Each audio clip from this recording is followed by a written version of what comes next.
Бизнес инфрақұрылымы. 1. Бизнес инфрақұрылымының мәні мен негізгі элементтері. Бизнес инфрақұрылымы бұл іскерлік байланыстардың соңғы қатысушылары арасындағы өзара іс-қимылға делдал болатын ұйымдардың жиынтығы және осы ұйымдардың қатысуымен өтетін процестердің жиынтығы. Бизнес инфрақұрылым материалдық ресурстардың, жұмыс күшінің, ақпараттың, капиталдың бірлігі ретінде қозғалысын қамтамасыз етеді. Бизнес инфрақұрылымның құрамында қызмет түрлерінің екі тобын ажырату әдетке айналған. Олар өз кезегінде бизнес инфрақұрылымның ішінде екі байланыс тобын, атап айтқанда тік және көлденең байланыстарды құрайды.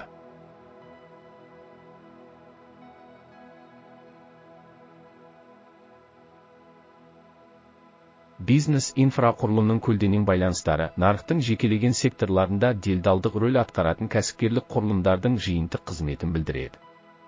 Әдетте, медиацияның келесі түрлері ерекшеленеді. Тауарлар мен қызметтер нарығындағы сауда делдалдығы, өндірістік делдалдық, банктік, инвестициялық және сақтандыру қызметтері нарықтарындағы қаржылық делдалдық, еңбек нарығындағы еңбек делдалдығы, ақпарат, білім беру, консалтинг, жарнама, қоғаммен байланыс нарықтарындағы ақпараттық делдалдық.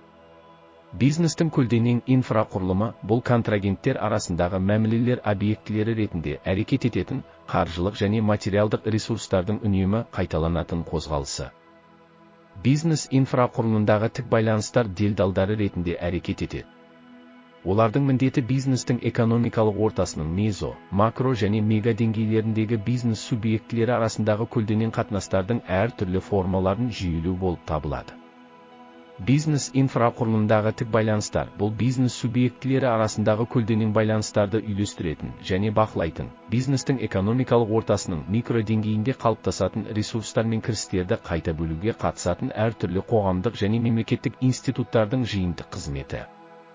Бизнес инфрақұрылымында тік байланыстарды қалыптастыруда мемлекет өз институттары атынан маңызды рөл атқарады.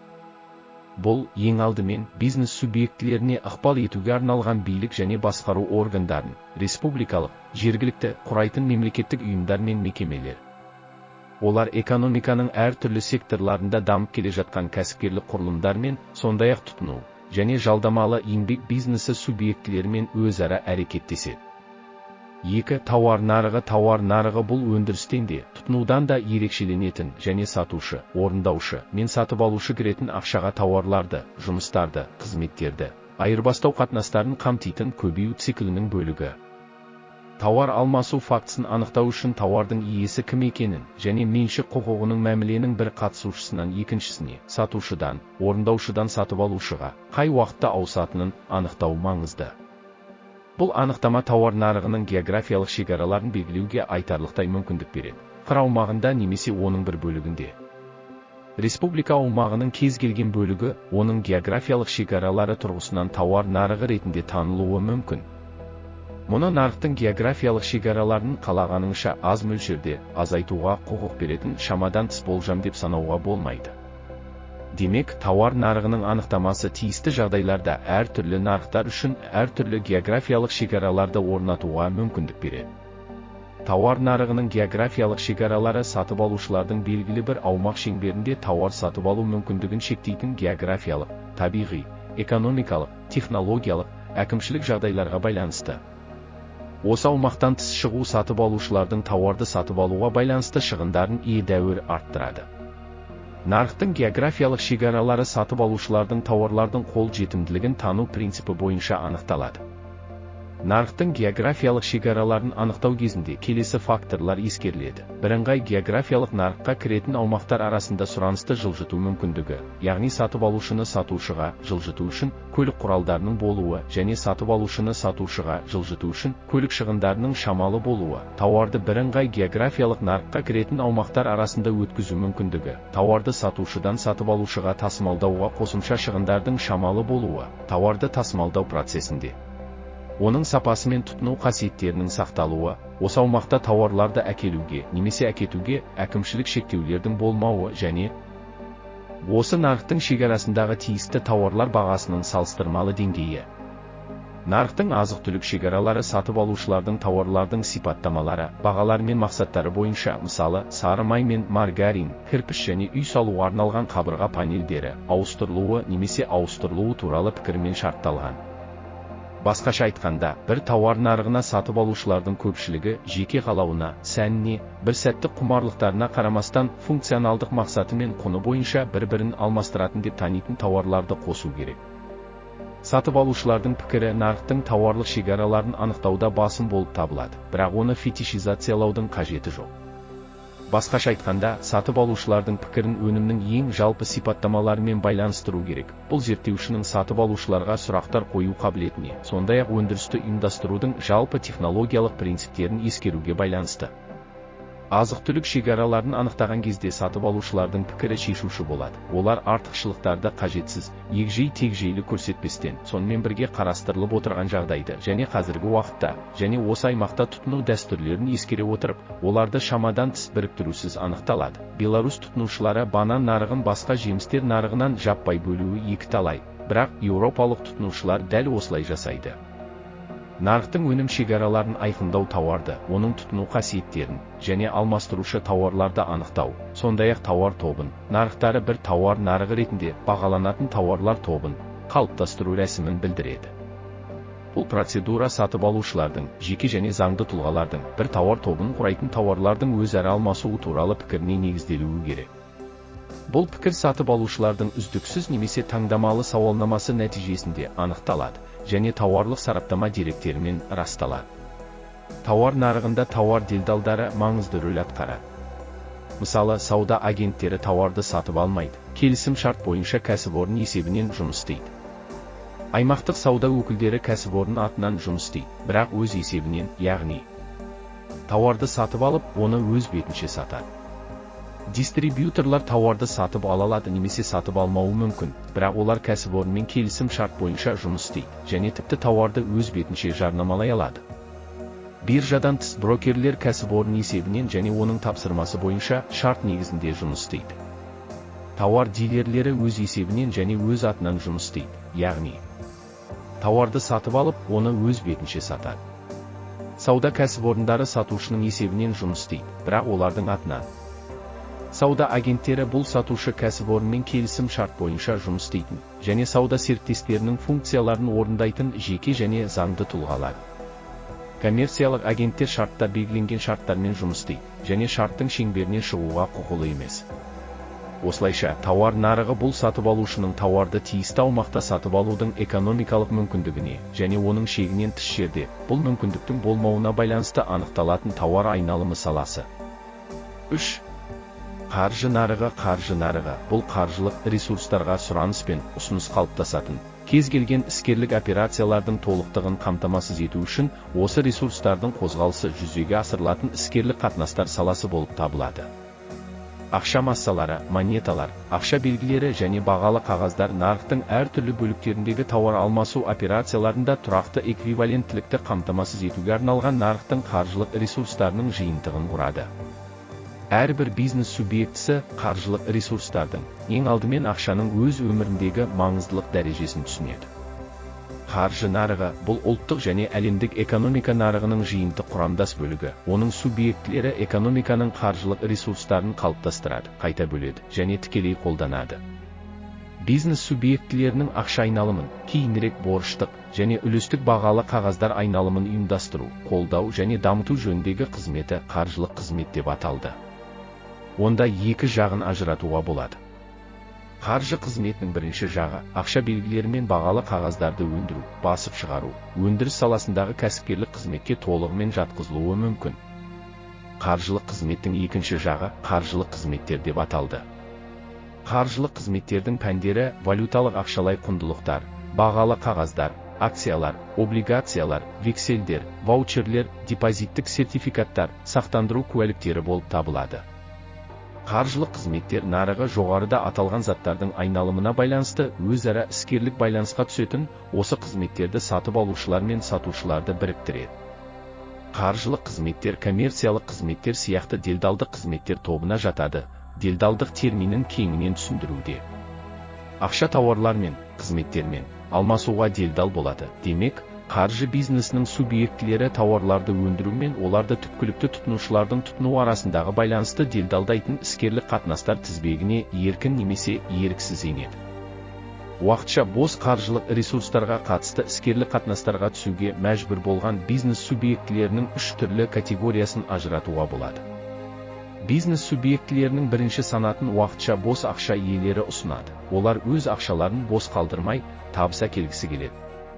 Бұл қаражат осы бизнес субъектілерінің қызметін жаңғыртуға байланысты, объективті себептерге байланысты қалыптасады. Атап айтқанда, кәсіпорындарда капитал айналымының ерекшеліктеріне байланысты уақытша бос ақша қаражатын қалыптастыру, кәсіпкерлік құрылымдардың пайдаланылған жабдықты қалпына келтіру үшін қаражатты жинақтауы, кәсіпкерлік құрылымдардың өз қызметін кеңейту үшін қаржы қаражатын жинақтауы, тұтынушылық бизнес субъектілерінің жеке кірістерін үнемдеуі деп аталады. Тұтынудан бас тарту. Екінші санат уақытша қаржылық қиындықтарға тап болған және өз қызметіне бөгде қаржы ресурстарын тартуды қажет ететін бизнес субъектілерімен ұсынылған. Бизнес субъектілерінің үшінші санаты, бұл осы топқа жатқызылған бизнес субъектілерінің жинақ және жинақтау қаражатын екінші топқа жатқызылған бизнес субъектілерінің кәсіпкерлік қызметінің қаржы құралдарына айналдыруға мүмкіндік беретін қаржы қызметтерін сатушылар, немесе өндірушілер болып табылады. Бұл бизнес субъектілері тек қаржы нарығында жұмыс істейді, және олардың қызметі классикалық медиацияның барлық қажетті белгілеріне ие. Қаржы бизнесінің субъектілері уақытша бос қаржы ресурстарын жинайды және оларды қажеттілігі бар адамдарға уақытша пайдалануға береді. Қолма-қол ақшасыз есеп айырысуды қамтамасыз ете отырып, ақша ағындарына қызмет көрсетеді. Күтпеген, бірақ ықтимал жағымсыз жағдайлар туындаған кезде шығындарды өтеуге мүмкіндік беретін қорлар құрады. Әртүрлі жобаларға инвестициялар салуға мүмкіндік беретін қорлар құрады. Коммерциялық делдалдар сияқты, қаржы бизнесінің субъектілері қаржы ресурстарын түрлендіруге байланысты оларға бағытталған сыртқы қажеттіліктерге қызмет көрсетіп қана қоймай, сонымен бірге өзара ойын, алып-сатарлық мәмілелерге кіреді. 4. Еңбек нарығы, капитал, тауар, бағалы қағаздар және нарықтар сияқты, нарықтық экономиканың ажырамас бөлігі болып табылады. Онда кәсіпкерлер мен жұмысшылар жұмысқа орналасу, еңбек жағдайлары мен жалақы туралы ұжымдық немесе жеке келіссөздер жүргізеді. Еңбек нарығында осындай мүдделерді білдірудің ұйымдастырушылық формасы бір жағынан кәсіпкерлер қауымдастығы, екінші жағынан кәсіподақтар болып табылады. Мемлекет ірі жобалар мен даму бағдарламаларын қаржыландыратын мемлекеттік кәсіпорындарда жұмыс беруші және инвестор ретінде әрекет етеді. Алайда оның негізгі функциясы серіктестер мен қарама-қарсы күштердің мүдделерін реттеу ережелерін анықтау болып табылады. Нәтижесінде шешімдер базасы және еңбек нарығын реттеу тетігінің негізі ретінде қызмет. Еңбек нарығының негізгі компоненттері, нарықтық қатынастардың тараптары немесе нарық субъектілері, жұмыс берушілер немесе олардың өкілдері және жұмыс істейтін адамдар, еңбек нарығы субъектілерінің қатынастарын реттейтін құқықтық актілер, нарық конъюнктурасы еңбектің нақты түрлеріне және халықты жұмыспен қамту деңгейіне, жалақы мөлшерлемелерін анықтайтын еңбек сұранысы мен ұсынысының арақатынасы, халықты жұмыспен қамту қызметтері, орталықтар, биржалар, бюролар және тағы басқа. Еңбек нарығының инфрақұрылымы, кәсіптік бағдарлау, қызметкерлерді даярлау және қайта даярлау қызметтері, жұмыспен қамту қорлары, жарнама фирмалары және тағы басқа, өндірістен босатылатын, жаңа жұмыс орнына ауыстырылатын, жұмыссыздар үшін әлеуметтік төлемдер мен кепілдіктер жүйесі, жұмыспен қамтудың балама уақытша түрлері, қоғамдық жұмыстар, үй жұмысы, маусымдық жұмыстар және тағы басқа. Еңбек нарығының барлық элементтерінің болуы және өзара әрекеттесуі оның қалыпты жұмыс істеу үшін қажет. Бұл еңбек нарығының функцияларын орындау үшін барлық жағдайлар жасалған жағдайды білдіреді. Оларға мыналар жатады: еңбек сатушылары мен сатып алушыларының кездесуін ұйымдастыру, нарықтық өзара іс-қимыл тараптарының әрқайсысының ішінде бәсекелестік ортаны қамтамасыз ету, теңгерімді жалақы мөлшерлемелерін белгілеу, халықты жұмыспен қамту мәселелерін шешуге көмек, жұмыссыздарды әлеуметтік қолдауды жүзеге асыру. Еңбек нарығында еңбекке қабілетті адамдардың бірнеше тобы бар. Жұмысы жоқ, бірақ жұмыс істегісі келетіндер және жұмыс іздейтіндер. Бұл жерде тиісті мәртебесі бар жұмыссыздар болуы мүмкін. Еңбек қызметіне алғаш рет кіретін адамдар, жұмыстан үзілістен кейін кәсіп іздейтін адамдар, жұмысы бар, бірақ оған қанағаттанбағандар және басқа негізге немесе қосымша жұмыс орнын іздейтіндер. Бос емес, бірақ жұмысынан айырылу қаупі бар, сондықтан басқа жұмыс орнын іздейтіндер. Еңбек нарығы әртүрлі аспектілері бар алуан түрлі құбылыс. Еңбек нарықтарының модельдері немесе түрлері, оның түрлері мен түрлері, сондай-ақ сегменттері бар. Мұның нені білдіретінін түсіну маңызды. Кез келген нарықтық жағдайларға ортақ еңбек нарығының сипаттамалары бар, бірақ әр аймақтық немесе ұлттық еңбек нарығының өзіндік ерекшеліктері бар. Түрлердің ішінде сыртқы немесе кәсіби еңбек нарығы және ішкі нарық, ал сорттардың арасында ашық және жасырын еңбек нарықтары ерекшеленеді. Нарықтардың әрқайсысы сегменттер деп аталатын бөліктерге бөлінеді. Сыртқы кәсіби еңбек нарығы елдің, аймақтың, саланың ауқымындағы сатушылар мен сатып алушылар арасындағы қатынастарды сипаттайды. Ол жұмысшыларды еңбекті қолдану салалары бойынша бастапқы бөлуді және олардың кәсіпорындар арасындағы қозғалысын қамтиды.